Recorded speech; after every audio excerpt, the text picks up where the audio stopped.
Y es así que invito a la doctora Ofelia Arauz Targo, para que nos acompañe para su presentación. La doctora es cardióloga intensivista del INCOR, hizo maestría de epidemiología clínica y es docente de la Universidad Peruana Cayetano Heredia. Y el tema que nos va a brindar a continuación está en relación a la identificación de hipertensión resistente, las causas y las estrategias para el diagnóstico. Muchas gracias, doctor Agüero. Agradezco también al comité organizador por la invitación para hablar acerca de este tema interesante, que es la identificación de la hipertensión resistente, las causas y las estrategias para el diagnóstico. Bueno, ya Henry nos dio algunas pinceladas, como dijo Rubén, pero bueno, voy a tratar de enfocarlo de distinta forma. En relación a la definición de la hipertensión resistente, pues tenemos las dos principales guías, que ambas plantean presiones objetivo distintas, que seguramente lo han visto por la mañana. Desde ahí ya parte la heterogeneidad en la definición de la hipertensión resistente. Pero para no discutir al respecto, diremos simplemente que es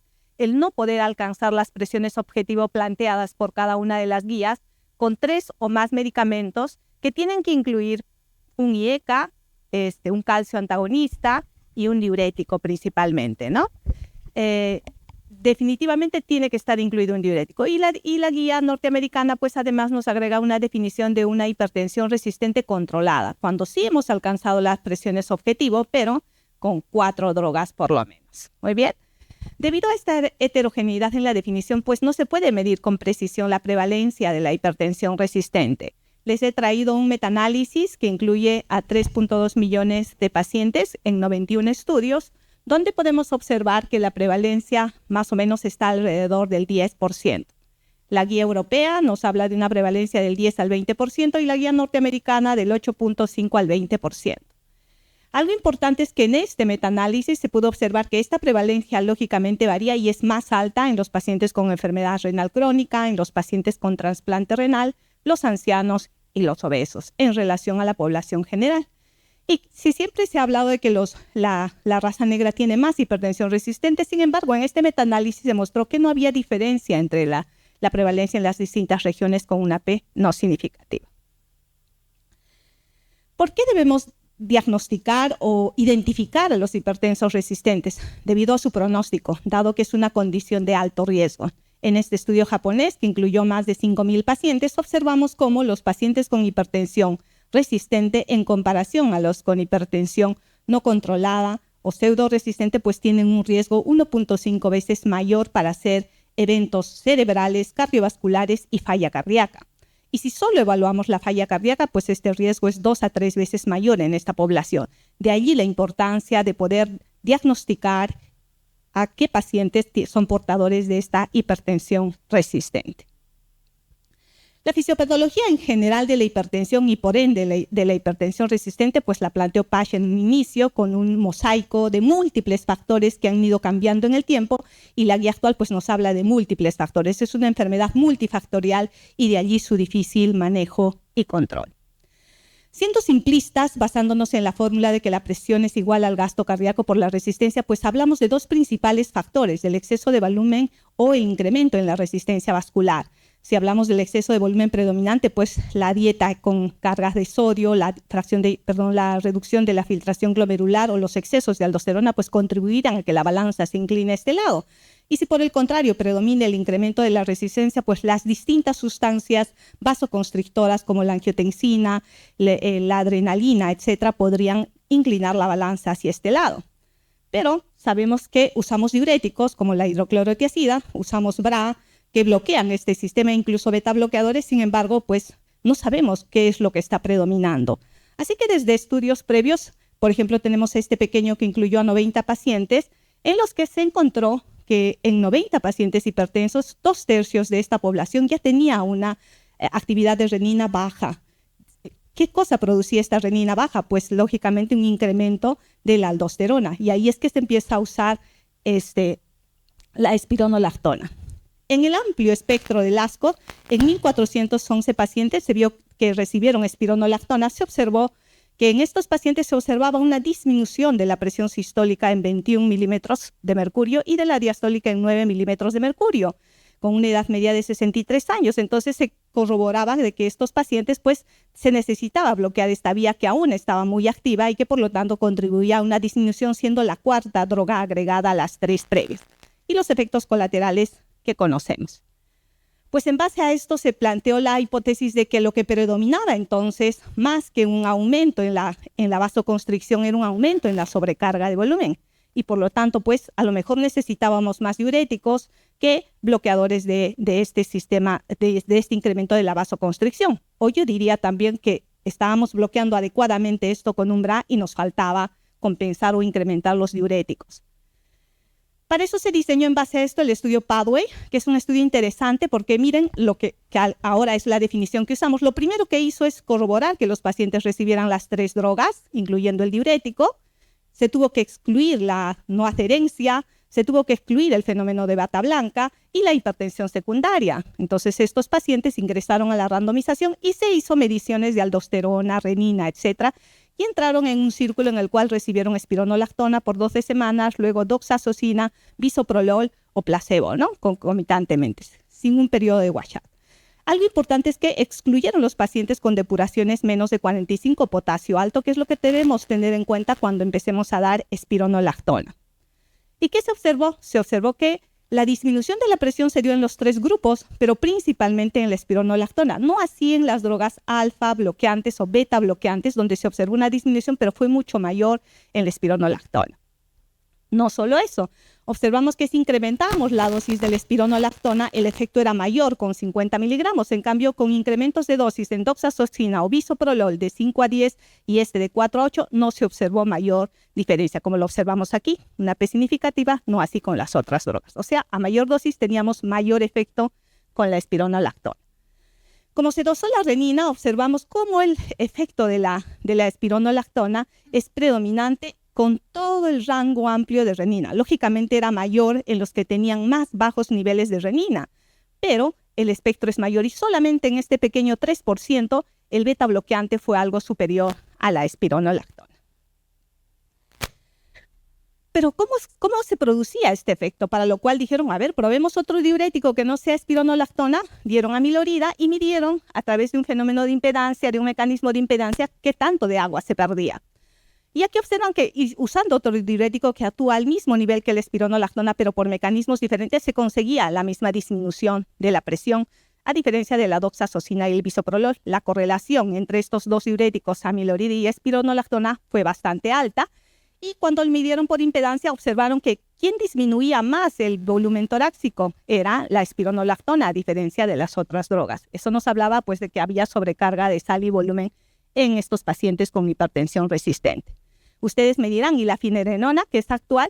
Lamentablemente aún no tenemos un estudio y seguro que están corriendo que comparen ambas directamente, pero se hizo un match de 2 estudios, el Fidelity y el Amber, y observamos cómo la finerenona también disminuye la presión, pero no tanto como la espironolactona. Es cierto que a favor iría de que no produce tanta hipercalemia como la espironolactona, pero bueno, este es un estudio secundario, ¿no? Todavía no podemos sacar conclusiones al respecto. ¿Y por qué este efecto tan distinto? Y es que la espironolactona no solo actúa en receptores renales, sino la aldosterona tiene efectos a nivel sistémico y uno de ellos son los linfocitos que influyen en la remodelación, que es donde principalmente actuaría la finerenona, a diferencia de la aldosterona de la espironolactona, que actúa a nivel renal. Entonces se han creado nuevas moléculas que bloqueen la síntesis de aldosterona, o sea, mucho antes, no solo bloquear los receptores, sino bloquear la síntesis. Y con ello se ha observado pues que se consigue una buena disminución de la presión sistólica y diastólica. Así que esta nueva droga que es Baxdrostat, y hoy en día siguen corriendo nuevos estudios que ya están combinando estos bloqueadores con DAPA y empaglifosina para conseguir mayores efectos en la reducción de la presión arterial. Por tanto, pues esta fisiopatología compleja nos inclina la balanza hacia la retención de sodio y volumen en estos pacientes con hipertensión resistente. Hablemos acerca del diagnóstico, para lo cual ya se dieron algunos datos previamente. Ambas guías, tanto la norteamericana como la europea, en esto sí se ponen de acuerdo. Ya dejando de lado la definición, pues vemos que ambos están de acuerdo en que debemos excluir la pseudoresistencia, la hipertensión secundaria, que vamos a detallar a continuación. Por tanto, con un paciente con sospecha de hipertensión resistente, debemos descartar las causas de pseudoresistencia, que ambas más o menos se ponen de acuerdo en que es un tratamiento inadecuado, la mala adherencia, el efecto de bata blanca y la medición inadecuada. Existen otros menos frecuentes, que no me voy a detener a explicarlos, y que luego debemos descartar secundaria, que sea esta hipertensión secundaria fármacos y la hipertensión secundaria finalmente, para llegar a la conclusión de quiénes son hipertensos resistentes verdaderos. En este estudio se observó la prevalencia de las distintas causas más importantes de pseudoresistencia, siendo la más importante los pacientes subtratados, del que nos hablaba, pues de que no usamos las dosis adecuadas, las combinaciones adecuadas, seguida de la no adherencia, en tercer lugar el fenómeno de bata blanca y la medición inadecuada en cuarto lugar. No me he detenido mucho en la no adherencia porque sé que hay una exposición relacionada a esta, pero en este estudio se observó que realmente los médicos, por el corto tiempo que a veces tenemos paciente con paciente, pues no nos preocupamos en evaluar la adherencia. Además que esta es difícil de evaluar, no tenemos un patrón de oro para medirlo y existen diferentes métodos como los que muestro aquí, objetivos o directos y subjetivos. Definitivamente estos serían mejores, pero toman más tiempo o son más costosos, como la espectrometría que mencionó el ponente anterior. Sin embargo, existen medios subjetivos, que es nuestra percepción médica, que lógicamente no va a ser una evaluación óptima, y también escalas que podríamos usar para la evaluación de la no adherencia. Pero sí para mejorar esta adherencia, debemos pensar en el apoyo familiar, porque hay pacientes ancianos que no recuerdan la medicación la hora y por lo tanto es importante una supervisión familiar. Preguntar los eventos adversos, porque muchos de ellos no toman la medicación porque les cayó mal alguna de las drogas, usar las combinaciones adecuadas, como dijeron previamente, evitar horarios complejos y siempre evaluar la economía, si va a ser capaz de comprar el paciente la medicación que le estamos dando, porque si no, simplemente no la va a tomar. En relación a la hipertensión de guardapolvo blanco, hemos visto que es la tercera causa de pseudoresistencia. Pues, ¿por qué debemos diagnosticarla? Porque esta hipertensión de bata blanca tiene la misma tasa de mortalidad cardiovascular que el paciente normotenso. Entonces, es importante diagnosticarla porque pues, no van a necesitar incrementar la dosis. Por eso es una causa de pseudoresistencia. Y para ello, para descartar esta hipertensión de guardapolvo blanco, pues nos debemos ceñir a las guías usando el monitoreo de presión arterial o la medición ambulatoria con todas las indicaciones precisas, el uso de un tensiómetro que esté validado, el estar sentado en una posición cómoda, no tomar café, etcétera, que ya previamente Henry nos lo detalló. En relación a la medición incorrecta, por ejemplo, en este pequeño estudio, observamos que si no tomamos adecuadamente la presión, podemos sobreestimar el diagnóstico de pseudohipertensión resistente hasta en un 33%. Bueno, no solo es el especialista, sino siendo especialistas no lo tomamos bien, pues vamos a sobreestimar esto. Y he allí la importancia de la medición correcta de la presión arterial, que también la guía, si la leemos detenidamente, nos dice cómo hacerlo, ¿no? No tomar café, sentado, con los pies apoyados, con el manguito del tamaño correcto, etc. Debemos evaluar también la hipertensión relacionada a los fármacos. Tenemos un sinnúmero de fármacos y seguro que la lista es mucho más amplia, pero definitivamente los más frecuentes son los antiinflamatorios no esteroideos. Y hoy en día los medicamentos oncológicos, sobre todo esos que bloquean la angiogénesis, que elevan la presión y nos pueden provocar hasta crisis hipertensivas. Preguntar siempre por ellos, porque a veces se han resfriado y han empezado a tomar un corticoide, etcétera, y nos puede elevar la presión. Y finalmente, la hipertensión secundaria. Para pensar en ella debemos recordar estos criterios: qué pacientes tienen más riesgo de tener hipertensión secundaria si la presentan antes de los 30 años, o si son mayores de 65 y hacen una hipertensión diastólica, o si estando controlados pues se exacerba la hipertensión, pues en ellos debemos hacer un screening para descartar la hipertensión secundaria. La guía norteamericana nos habla más o menos de esta prevalencia, siendo la más frecuente la enfermedad obstructiva, el apnea obstructiva del sueño, la enfermedad renal crónica, el hiperaldosteronismo primario, que iría en segundo lugar, y otras causas menos frecuentes. También la guía nos habla cuándo sospechar de la apnea obstructiva del sueño y cuál es, lógicamente, el diagnóstico por la polisomnografía y el tratamiento, que sería el CPAP, y la baja de peso, lógicamente.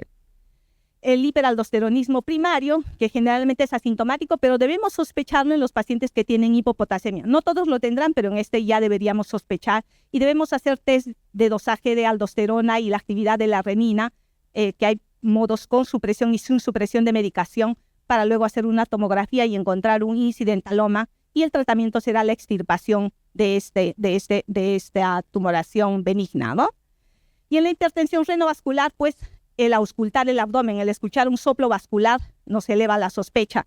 En los pacientes que hacen edema pulmonar, cada vez que hacen crisis hipertensivas, edemas pulmonares recurrentes, también eleva la sospecha de esta estenosis o hipertensión renovascular, de los cuales seguramente el ponente que viene a continuación hablará cuál es el manejo de este tipo de pacientes.